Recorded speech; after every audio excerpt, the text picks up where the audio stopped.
Hey guys, for our second Everyday Bike Tourist interview series, I talked to someone who is responsible for influencing me to getting into a bike touring lifestyle.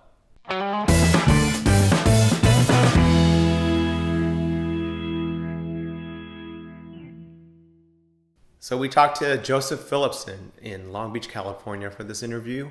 And I really came across his blog called realgeeksride.com back in 2009 when him and his riding partner Carlos Urreta was fundraising for his trip across the country. The point of the trip was to show that him and Carlos, who are not bike riders, was going to ride across the country to prove a point that if they can do 4,000 miles, you can do like 2 to 3 miles to commute in your local, community. So, Joseph and Carlos are from Hawaii back then, and they started their trip off in New Jersey and ended up over at Oregon. And so let's check out the interview and see what he has to say about the trip as well as life in general. Hey guys, so today we have with us a special guest. His name is Joseph Philipson. It's right here. And we're actually invited into his humble abode here. So thanks for that, Joe. So, Joseph, tell us a little bit about yourself. Okay, well, basically, I would say that I've been a lot of things, and part of like my life was thus far figuring out those things out, right? Awesome. Because you have all these expectations on you, like who you're supposed to be, or who other people have their hopes and dreams for you. Yeah. And you kind of you don't want to let people down and all this stuff, Right, so you right. kind of like try to mend those two worlds together. Right. But I think like becoming an adult is really just getting to the point where you know who you are and Right. you just like forget everyone else. So with that said, like I started out. I've meandered my I've meandered a lot basically through my life, and what I started out was more like ministry focused. I went to Bible college, and Awesome. and I think I was just I mostly was just looking for like a place to belong, because that didn't happen until later in my life. But then that got me out to Hawaii, and to be a school teacher at a Christian school. Cool. And I bought a camera on my way out there. Right. So I kind of started. I was teaching, and then I was kind of dabbling in photography, right? And I was Right. also doing like the tech stuff because Hawaii was like a big startup tech scene. A lot of people don't know that, but for social media, there was a lot going on out there, and Okay. so I was in the middle of all that. So I got to meet like a lot of great startup people, and my life kind of just transitioned into where I am today, where I'm a full-time photographer. I decided that that's really what drives me, and the passion that I have to take people places that they can't go normally, or to see perspectives that aren't accessible to them. Right. So what I do now is I'm a photographer. I work at Cal State Long Beach. I work for their publications. So they have a couple magazines, Beach Mag and Beach Connection, and some annual reports. I do some, regular stuff like portraiture and Right. but aside from that, like I would say a photographer because I do it on my own time, Awesome. and I'm always pursuing it. Yeah. I don't want to be just a photographer. I mean, like I do a lot of shit. Like I get it. Just explain it, man. I feel like why I'm going to tell you why I'm a photographer. I'm a photographer because I want to do as much cool stuff as I possibly can, and like there's not very many career options that will allow you to always learn things and grow and go places and open you up, and so I think that for me, like the adventureness that I seek and crave, which ties into my touring, I get to exercise with my photography. And I think that for me, if I like really thought about my life values, what I value in life and what my goals are, I would say that adventure and seeing as much as you can, because like I'm fully conscious of death. Yes. Every day. Like, and that's not like because I'm morbid, or I mean I guess I might be a little bit morbid, but Right. I guess I just have this sense that like time is limited, life is limited, and if I could die today or tomorrow, I want to be comfortable in knowing that like I didn't just piss it away. or that I didn't just sit on the couch, Yep. or that I didn't like, or that maybe I live a long and healthy life, but like I don't want to be on my deathbed thinking, why didn't I do more? Why didn't I XYZ? Yeah. You know, No regrets. No regrets. Yeah. Like I don't want to live in fear. I don't want to be hindered by it. And from where I came from, I felt like a lot of my atmosphere was run by a lot of fear and control, and stranger danger, and like be careful of the outside world, Right. Because it's dangerous. But it's one thing to take someone's word for it, and it's another thing to experience it, right? So what I realized is the more that I experienced the real world, the more I realized the fallacy I was living in. Right. And the only way you could get over, or the only way that you could change your perspective or see life through different eyes, is to go on some kind of walkabout or some kind of journey, with yourself. Yeah, yeah. And to see life in someone else's eyes. Right, right. So that kind of brings me to your trip. I mean, we're a bike touring blog, so I just want to talk about how, you back in 2009, you and your travel partner, Carlos, had traveled across the country. And does that kind of line up with what you're saying about trying to, look fear in the eyes and just kind of, let's see what's happened, let's go and do it. Yeah, I mean, I just want to say about Carlos, like, Carlos is a great guy. I first heard about riding across country from a pastor, actually, who said that he had done it. I thought that was incredible, and kind of just was a seed that kind of stuck in my head. Right. And even though later on, when I wasn't in that anymore, I still had that seed. And one day I was sitting, and I knew Carlos because he was working tech, and I worked out of a coffee shop, and he worked out of the same coffee shop. And actually, it's called Glazers in Hawaii. And pretty much it was like an office for everyone. Right. And everyone that I knew that was in there was working on some programming or some code. I was in there editing photos, making, talking to people, making connections. And I was sitting on one end of the coffee shop, and Carlos was in the other. We had like eye contact. Well, like we could, but we were working, and I just get this IM from him, and he's like, "Hey, do you want to ride your bicycle across the country with me?" And I was like, "Yeah, sure." And that was that. And I think that just saying yes to something, and then having the honor and courage to follow through with it. Right. Like if you have honor and courage to follow through with something, so that you're not a liar or it could get you in so much trouble, but when you come out of it on the other end, you're gonna be like a more awesome person. And you could go your whole life saying no, and when your life is over, it's gonna be boring. But if you go through life saying yes, who knows what could happen.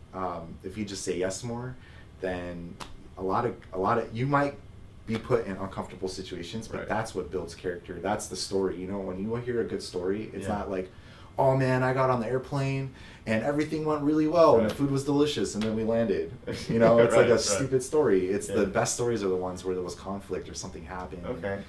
And then you always come out different on the other end. Right. It sucks like biking in freezing rain in the Appalachian Mountains, but you bike through the Appalachian Mountains, and when you get to the dry cleaner on the other side and you sit in your underwear on top of the washer drying your clothes, happy that you found a laundromat.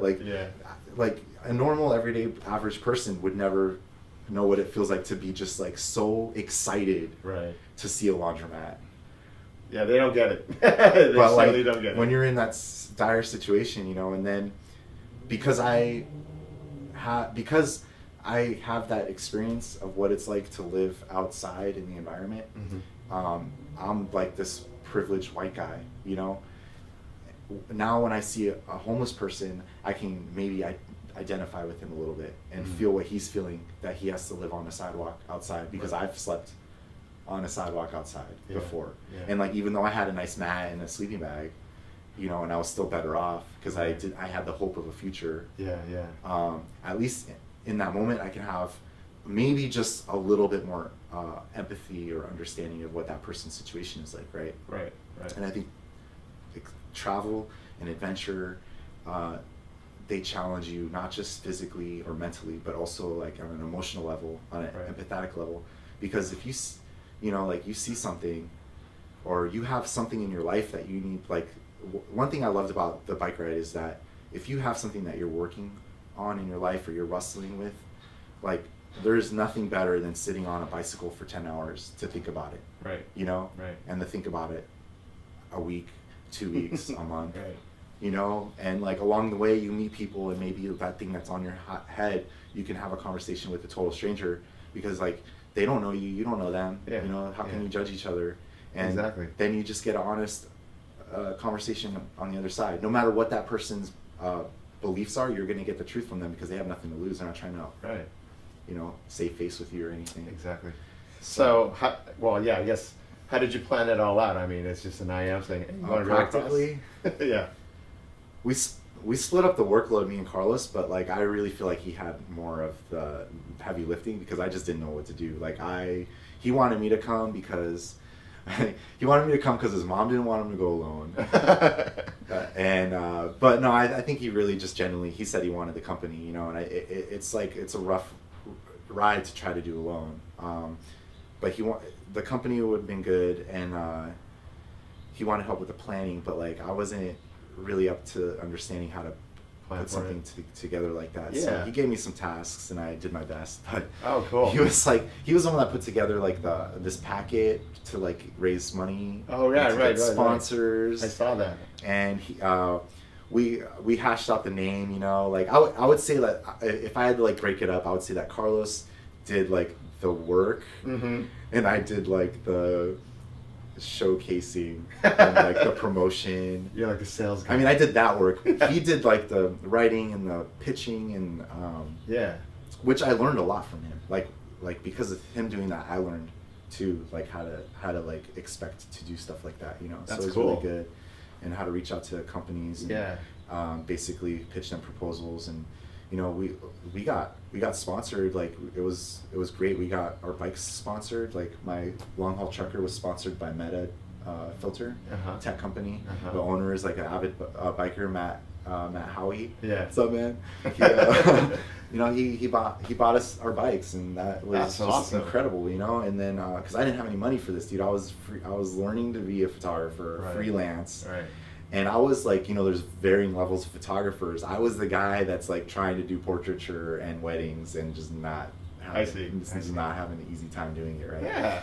So, you know, money was like a concern, but like, man, we just thought it out. Like, how could we, it's not about like, we figured like, it's also about your mindset. Like, it's not about asking people for money. It's about involving people on a journey, right? Yeah. Like, it wasn't like, hey, give us $100. It was like, hey, like, we want to like, shout out to you and make you weird YouTube videos on the road and take pictures and involve you in this process. And you can, so we did a lot of the stuff that we did was in the mindset of like interactive multimedia.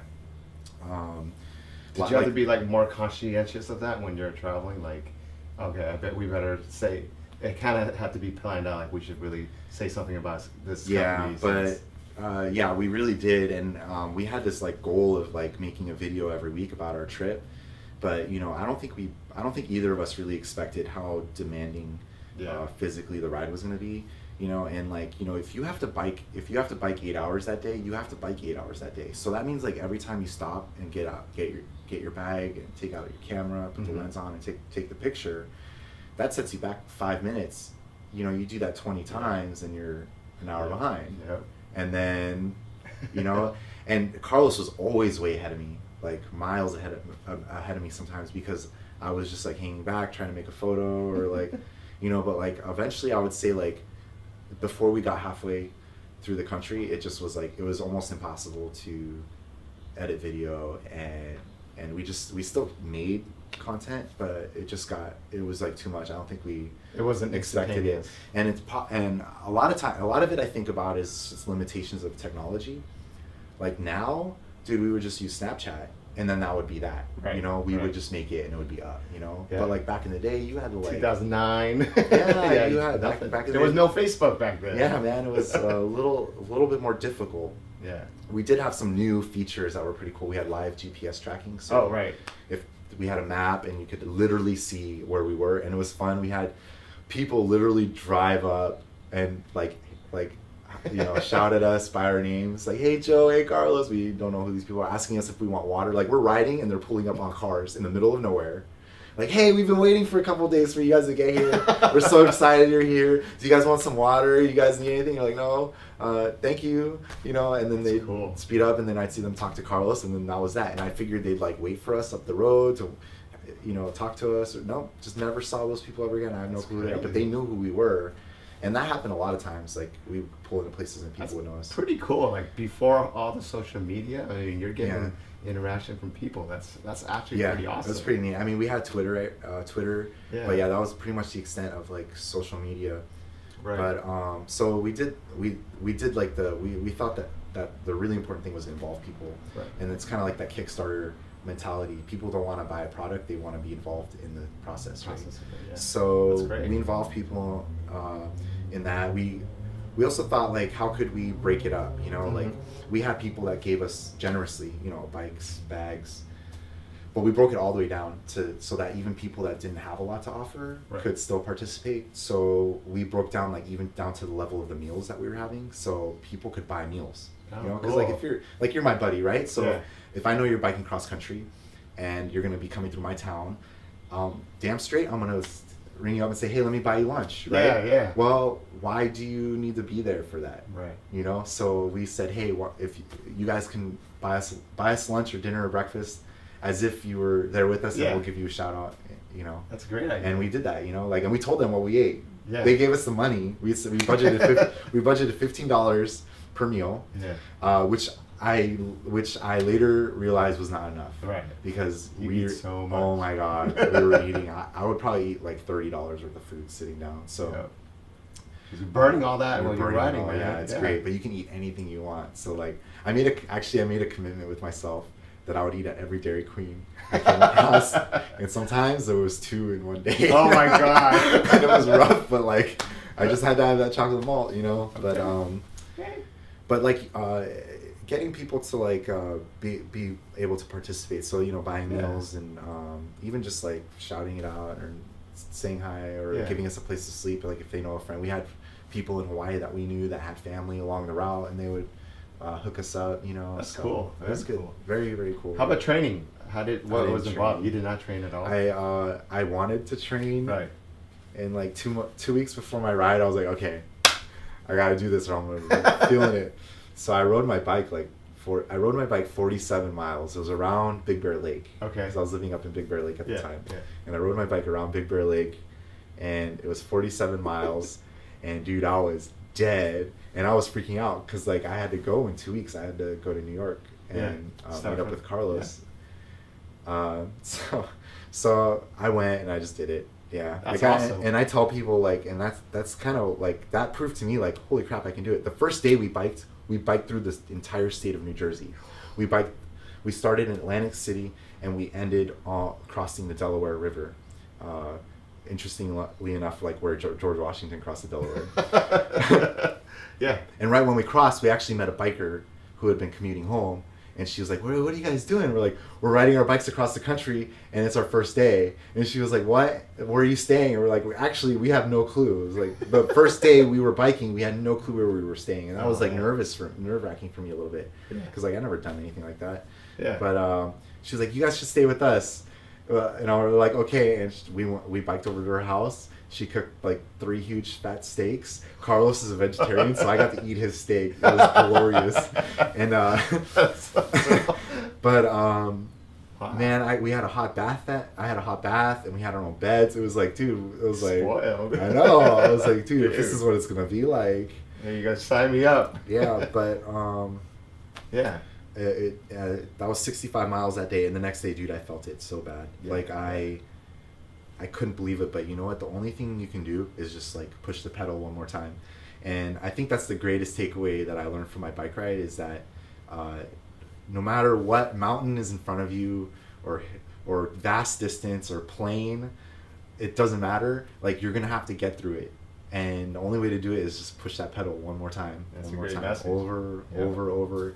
And honestly, like the first 20 miles is really kind of difficult. Yeah. But then the next 20, you're kind of getting in the groove. And then after 40, like, you could just go. Yeah. Like, you could go, like, yeah, you could go for hours. I remember the longest bike, like, I know what to say because, like, I've told people so many, like, people So will many just times. ask you, like, Yeah, what are you doing? yeah. Like, the longest day we rode was 17 hours, and it was the entire state of Indiana crossing Holy it. cow. And I think, yeah, we started in Fort Wayne, and we ended in Chicago, and it was 128 miles, Jesus. which normally wouldn't be a lot, except, you know, we're self-supported, and we had 3 thunderstorms that day. Holy that cow. We had to bike around. Not through, we avoided them. Like, you can see them when it's flat, Coming. you can see them coming. And so you can watch the thunderstorm while you're biking, and you can actually determine if you're going to hit it or not. So, you know, we would either speed up to get past it, or we would slow down a little bit to let it pass. But there was 3 of them that day, and I was so hungry, dude. I ate an entire jar of peanut butter Holy cow. and half a thing of honey. Like, that's what I ate for dinner. I squirted it in my... There's a video of me, like, just just squirting peanut butter in my mouth from, like, an Amish farmer. Oh, that's awesome. Yeah, and, like, but, you know, that was rough. But, like, man, to think that you could just... To say, oh, you biked across the country, it sounds like an impossible, amazing feat. Right. But, you know, if you break it down to what it is in that day, and then what it is in the next... on the day-to-day, it's like really not that bad. Yeah, just like any other task. Right? Anything, you just take it one little bit at a time. Cool. Yeah. So, I mean, what was one of the... I mean, obviously this changed your life completely after the ride, but Yeah. can you kind of give me an example of, like, how you thought before versus now, you know, after the trip? Oh man, I went through a lot. You know, like, you can imagine if you're on your bike for 12 hours at a time, and you're just alone with your thoughts. A lot of people think that, like, me and Carlos are riding together, but the nature of how you ride is, like, sometimes you get separated because I'm heavier or slower or whatever. So yeah, I would be alone for hours and hours and hours. Except for meals, we met up, but, like, Yeah. man, how I changed, I would say, like, I learned that humans always misjudge their neighbors, I think. You know, like, every town I came to, well, you would hear, they would be like, oh, where are you going next? And we'd be like, oh, we're going to this other place. Yeah. Then 40 miles out. Yeah. And they'd be like, oh, you got to be careful there. Yeah. You know, you got to be careful, you know, keep your, Yeah. watch yourself. And you get there, and they're the most fantastic people. No kidding, right? And then they're like, where are you going? And we're like, oh, we're going another 60 Yeah. miles. And we're like, oh, man. It's It's funny, you know, like, I think people have their stereotypes and their generalities, and they think what they think about people. But then when you actually meet someone, like, it's different. And I think that, like, it's funny because it's not just like, I'm not just changed by it. The people I stay with are changed by it. You know, some people, like, we did couch surf, we did, like, warm showers. Some of the time, like, the other half of the time, we just camped wherever we could find a place to sleep. And then the other time, part of the time was people that we met on the road. So those people weren't even thinking about travelers or letting someone sleep on their couch. Like, literally, like, most times, like, we would roll into, like, a Subway, and they would be closing up, and the dude is like, what are you guys doing? And he gave us all his cookies, and then he'd be like, why don't you guys come stay at... We would just ask, like, is there a safe place for us to stay tonight that you know of? And he'd be like, oh, just come stay at my house. Oh, wow. And it's That's like, cool. let's do it. Yeah. You know, it's like, wait, people think hitchhiking is crazy. Imagine, like, going to someone's house and sleeping on their living room floor for the night. Right. You know? But, like, which we did hitchhike too at times. Like, just twice. But I learned that, like, people are just amazing, and, like, you can, for the 0.01% of awful people that are out there, there's, like, 99.9 infinity percent of people that are good. They won't try to take advantage of you. Yeah. They'll try to help you because what you're doing inspires them, and they want to be a part of it. And even if, like, in New Jersey on our first day, I passed by a black family. We were at a red light waiting for the light to turn, and this black family is sitting on their porch, and they're like, what do you guys, like, we're 2 white dudes in the middle of Trenton, you know? Okay. And they're like, what are you guys doing? We're like, we're riding our bikes across the country. And, like, these people, like, they lit up and like, are you fucking kidding me? They ran in their house and they grabbed all the bottled water that they could carry to give to us. Wow. And these people are poor. Yeah. You know, they don't have a lot, and they're giving us their water because they want to make sure that we make it. Right. They want to see our dream succeed. You know, and like that gesture, like, it crosses race, it crosses gender, it crosses all that because you're inspiring people, right? And you're human, you're showing your humanity. And I think that, like, that's what I learned. That's awesome. All those lessons you learn about how dangerous people are, and it's just not true. Okay. Yeah, that's like probably my biggest lesson. Yeah. So the last question I have is, for those out there who are thinking about doing like a trip like yours, maybe not so grand in terms of distance, I mean, what can you tell them? I mean, a lot of people are like, oh, I can't do it because of blah, blah, blah. I would tell them, like, why, like, Real Geeks Ride, our ride, was about two geeks that don't know anything about riding bikes to ride their bikes across the country so that you won't have an excuse not to ride your bike to work. That's what we wanted. That's what we were in. That was our mission. That was our campaign, was to say, like, if we can ride our bikes across the entire country, you can get up and ride your bike the mile, the 2 miles, the 5 miles to work. It's not that far. Right. And most trips, I want to say 75%, I think that's the statistic that I read when I was researching for our ride, 75% of car trips are within 1 mile of the house. Right. You can walk 1 mile. It takes 20 minutes. Yeah. That's 4 songs on your iPod. And we act like it's the most atrocious thing to have to do. Right.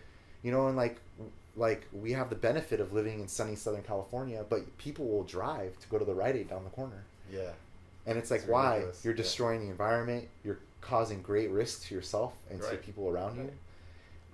And noise pollution, and just like, there's so many negatives. And if you walked around, you know, I really think that, like, the car has had a lot of unintended consequences in our society. And I think one of those is the degradation of community. Mm-hmm. Like, we don't have the community that we used to have because people aren't walking around. We live in our box. We go down to our box. We drive our box to our box. We work in our box, and we come home in our box to sit in our box to watch the box. And then think about how much better our lives would be if we could just be like the people on TV. Yeah. You know, traveling the world or doing something outrageous. Right. But it's like beyond them because they don't believe in themselves, or because they're scared, or because they always have a reason. Because money isn't an excuse. You can just go. All you need is food, and honestly, like, if you're desperate enough, you could dumpster dive and you could find brand new clean food that the supermarket throws out just because it's the expiration date. Mm-hmm. Like federal law or whatever law says that they can't sell it, but it's like good food. I mean, you could do that. It's not some people, that's beneath them. Yeah. But like, you could do that and you could survive. Mm-hmm. So your excuse to travel Europe, your excuse to like backpack, your excuse to ride your bike, it's invalid because you could do it if you really wanted to. Awesome. So money, like people say money's an issue. Yeah. It's just do it, man. Just like honestly, ride into a town, go to the burger place, tell them you're riding your bicycle across America. Is there any way you can work for a meal? And tell me that dude isn't going to make you like do dishes for an hour and then feed you a burger. Right? Yeah. So I mean, like, there's ways to do it. I think what it is, it's the fear. It's the fear to ask that person. Right. It's the fear to like make yourself vulnerable to someone else. I'm just saying, like everyone is jaded. Yeah. But they're not. Yeah. We're jaded. I think where we're jaded is we're underestimating humanity. We're not. Yeah. If I saw someone riding their bike if I saw someone that needed help, honestly, I would help them. Right. Like if they're screaming help, or and I think most people would right? do the same thing, right? So we all draw the line somewhere, but like, it's also being comfortable asking people when you know they're not comfortable. I remember there was a storm coming, and we needed to stay. We just needed a place to stay, and it wasn't inside. We just needed a place to put the tent, and we was still fairly new on our ride, so we weren't sure or comfortable where we could get away with putting up a tent, and not get yelled at. Like, we learned that schools were a great place, because like it's summertime and there's no classes and no one's gonna care if there's a tent in the field, except at like 2 a.m. when the sprinklers go on. Watch out for sprinklers. Right.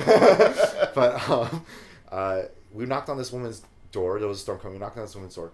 really elderly woman living alone. Obvious, like it was obvious she was living alone. Really old. And we said, hey, sorry to bother you. There's a storm coming. We're riding our bikes across America. Could we just put our tent in your yard? And she was just like, I don't know. This is really weird.